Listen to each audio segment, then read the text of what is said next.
De volta com a nossa entrevista, uma conversa com a doutora Carolina Diógenes sobre o câncer de mama e os desafios da medicina, o avanço da tecnologia no tratamento e a realidade do Brasil em relação às políticas públicas voltadas para a doença. Nesse terceiro bloco, nós vamos conversar um pouco mais sobre a realidade do Brasil. Doutora, quais as principais políticas públicas no Brasil em relação ao câncer de mama? Você acredita, Lemuel, que a gente tem política pública, sim. A gente tem. Ela só não é. Eu nem sei como é que a gente fala, se é implementada ou implantada. Mas eu acho que é implementada, porque implantada já foi. Na verdade, a gente tem um programa de saúde pública de prevenção secundária ao câncer de mama. Ela só não é devidamente feita. Por exemplo, no Sistema Único de Saúde, me chegam muitos casos de câncer de mama avançado. Eu tenho amigos prestadores de serviço ao SUS que são de mamografias, colegas no Brasil inteiro. E às vezes eles me dizem que os pacientes não chegam, que eles não vão lá fazer, eles têm umas espécies de cota que, que os municípios, tantas mamografias por mês, e às vezes fica sobrando. O que é que eu posso entender de tudo isso? E às vezes não é a dificuldade da prefeitura. O que é que eu posso dizer assim, não paga, eles estão pagando direitinho. O que é que eu posso entender disso? É falta de sistematização, é falta de processo, e às vezes falta de comprometimento. Então, muitas vezes, a gente tem, sim, no Brasil, um programa de saúde pública que, se fosse devidamente implementado, a gente talvez diminuísse muitas mortes nesse país por câncer de mama. E os tratamentos seriam muito mais baratos para o Sistema Único de Saúde, para os cofres públicos. Porque tratar um câncer de mama na fase inicial é infinitamente mais barato. E essa paciente, ela não vai para o INSS, ela não vai para a Seguridade Social para se afastar permanentemente. Isso é um peso para os cofres públicos, porque o gestor público ele tem que pensar nisso. Eu não sou gestora pública e nunca fui, nem tenho pretensão. Mas a verdade é essa: se a gente é mais barato tratar uma mulher no seu estado mais inicial e curá-la, e ela voltar a ser produtiva ao país, do que você fazer um diagnóstico tardio, se gasta muito mais de exames a tratamentos quimioterápicos, que a cirurgia é a coisa mais barata que existe. O caro mesmo é os custos que essa paciente, quando ela entra em paliação, quando a gente não cura, que a gente tenta dar conforto, ou vai tentando uma linha de quimioterápico, e entre outras, isso vai ficando uma conta estratosférica. Então, se a gente tivesse lá na unidade básica de saúde um processo adequado, o acesso dessas pacientes adequado aos mamógrafos e ao especialista, na sua fase mais inicial, a gente, se eles botassem para rodar esse programa de forma adequada, isso eu falo não é direcionado à cidade que a gente mora, é direcionado ao Brasil inteiro, porque quando a gente vai nos congressos, a queixa é a mesma. Entendeu? Você vai no Ceará, a queixa é a mesma.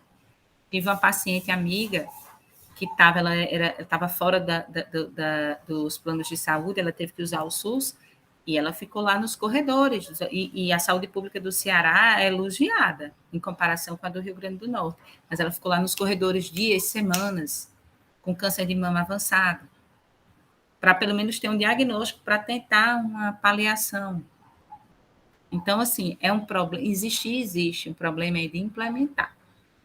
A gente tem algumas dificuldades? Tem, mas o feijão com arroz já existe e ainda não está bom. A gente precisa melhorar muito. Então, a gente pode entender como os programas ou as políticas públicas de saúde no Brasil voltados para o câncer de mama está com um problema talvez de gestão. Porque se existe o programa e existem as dificuldades para que as pacientes tenham acesso de forma efetiva, desde o diagnóstico ao tratamento, e isso não ocorre, então poderíamos entender que isso é um problema de gestão? De gestão, a nível nacional. São esperados mais de 60 mil novos casos de câncer de mama no Brasil. E esses casos, estatístico, isso é estatístico, não tem como mudar, porque isso não é uma doença, fazer como o outro. Ela não é uma escolha, ela não é uma comida ruim que você come e adoece, não.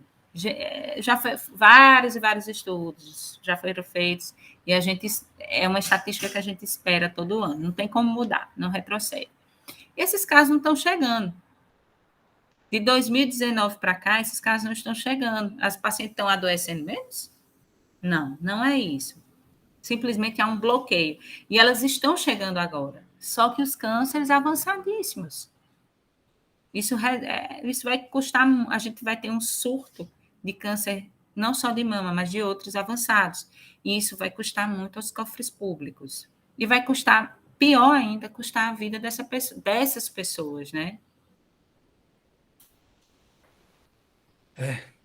Essa informação, ela realmente preocupa, porque se não houver um compromisso e uma ação enérgica do poder público para com essas pessoas, realmente 2021, 2022, a tendência é o quadro crescer, ampliar esse problema que nós estamos enfrentando. Doutora, em termos de tecnologia para o tratamento de câncer no Brasil, como é que nós estamos? A gente, é o que eu digo muito, a gente tem o melhor e tem o pior, né? Tecnologia, a gente tem a mesma que você faria no Memorial Hospital de Nova York, se você fosse. Por exemplo, hoje aqui em Mossoró, eu trato câncer de mama, eu tenho tudo para tratar o câncer de mama como se trata em Nova York, sem diferença nenhuma. Tirando a tomossíntese, que não, a nível de debate mundial não faz tanta diferença. Eu estou falando de diagnóstico, né, aí. Mas vamos falar vamos focar no tratamento, né? Aqui você faz o que você faria no Memorial Hospital de Nova York, é a mesma coisa. Não tem diferença. As mesmas cirurgias com reconstrução, o aparelho de radioterapia daqui de Mossoró, que é digital, inclusive, é um dos melhores do Brasil. É melhor do que o de Natal. Então, se eu fosse falar acesso, o aparelho probe, tudo. Tudo a gente tem aqui. A gente fazer como outra, a gente é independente no tratamento do câncer de mama. Drogas avançadas, drogas já avançadas, drogas de fazer como outro, que estão aí na ponta da lança, mas o problema é o acesso. A verdade é essa, o problema é o acesso. Os médicos que estão aqui, eles têm conhecimento das melhores drogas que estão no mercado, os melhores quimioterápicos. Eles só não têm como fazer. Existem medicações que custam R$ 500 mil.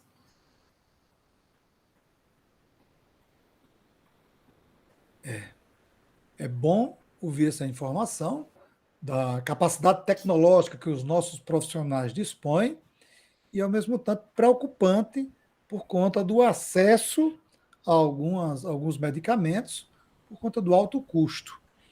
Nós estamos caminhando para o final da nossa entrevista e eu gostaria de encerrar a nossa entrevista perguntando: os maiores desafios para o tratamento do câncer de mama no Brasil estão relacionados à tecnologia ou ao conhecimento profissional ou dificuldades das mulheres ao acesso com rapidez ao diagnóstico e tratamento? Sem dúvida, o acesso.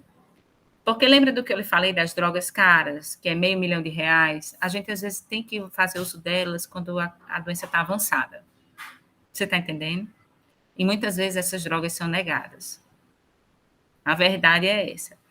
Mesmo o câncer mais agressivo, se eu conseguisse fazer um diagnóstico subclínico, ia ser um tratamento barato, eficaz, porque mesmo essa droga cara, a paciente ia sofrer e muito nesse tratamento. Você está entendendo o que eu estou querendo dizer? Então, a verdade é que o acesso e a conscientização, o diagnóstico precoce, é quem vai salvar a vida dessas mulheres. Não é o acesso a uma droga que é R$ 500 mil, não. Ela conseguir sair desse gargalo e chegar até o especialista. Por isso que o trabalho de prevenção, a, a socialização das informações e a conscientização de cada homem, de cada mulher, consigo mesmo e com sua família, é importante no processo de diagnosticar, de tratar e, consequentemente, reduzir o número de casos de câncer de mama na sociedade brasileira. Eu abro para a doutora Carolina fazer as suas considerações finais, né, para o encerramento do nosso programa. Gente, todo o Outubro Rosa, ele me traz surpresas, né? Eu nunca imaginei ser entrevistada por um professor de história para falar do Outubro Rosa. E foi tão interessante, porque, assim, me fez rever a história do câncer de mama. E foi bem legal. Isso, inclusive, gerou para mim aqui algumas ideias interessantes para umas aulas. Eu gostei demais. Foi um prazer estar aqui no seu canal. Me chame em 2022 de novo, que eu vou ter o maior prazer, viu? Estar aqui, no outro formato. Eu agradeço a doutora Carolina pela sua participação e pelas informações que ela trouxe para o nosso público. Agradeço a você que nos acompanha, que está nos assistindo, e até a próxima oportunidade.